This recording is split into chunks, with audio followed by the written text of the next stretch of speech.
Assalamu алейкум, урматтуу туугандар. Бир иний жүйлөн тойго барат эле, анан бир пикир менен бөлүшүп коеюн деп атам. Жалалдин Руми деген айткан, канча деген адам көрдүм, үстүндө кийим жок, канча деген кийим көрдүм, ичинде адам жок депчи.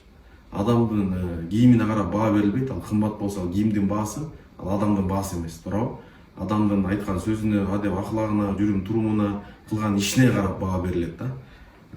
Бизде эң тойдо ушу иш чарада проблема ушул элге жагыш керек. Өзгөчө эжелер, карындаштар тойго 4 саат, 5 саат даярданып, кийимин, көйнөгүн эмне кереги бар дейм. Мисалы мен костюм вообще кие албайм, мисалчы.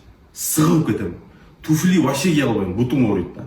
Мен өзүмө удобный кийинем да, мондай болсо да, мисалы, 5 жыл болуп калды, 5 жылдан бери кийип жүрөм. Анан баягы бир тойго барсам, известный эле тамада акырын эми мындай тамашага салган болуп, эми кроссовки кийип алыпсың, тигинде мындай дейт сөз көрүп, анан өзүңкүн айтып койсо таарым калат. Бул кроссовкини алыш үчүн сен жок дегенде 3-4 той алып барыш керексиң деп айтайын дедим, анан капа болуп калбасын деп унчуккан жокмун да.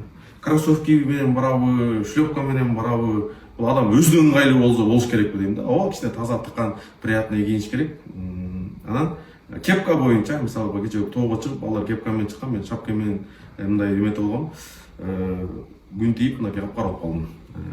Кепка жөнүндө бир хадис же аят кийбегиле деген болсо жазпагыла, эми дагы дөбөттөргө окшошот, анан тигинде мындай дегендер бар, тияктын бияктын кийими деп. Айнтип отуруп турган болсок, анда жылаңач голый эле жүрүш керек болуп калат да. Калпакты маданий иш чаралардан, өзүнүн ордун, элин сыйлап, урматтап, мисалы мен эч качан мисалы бир жакта жүргөндө, иш чараларда элдин алдына чыкканда, мисалы кепкачан чыкпасам керек, не помню, кээ бирлерде эле болбосочу, өзүнүн орду менен.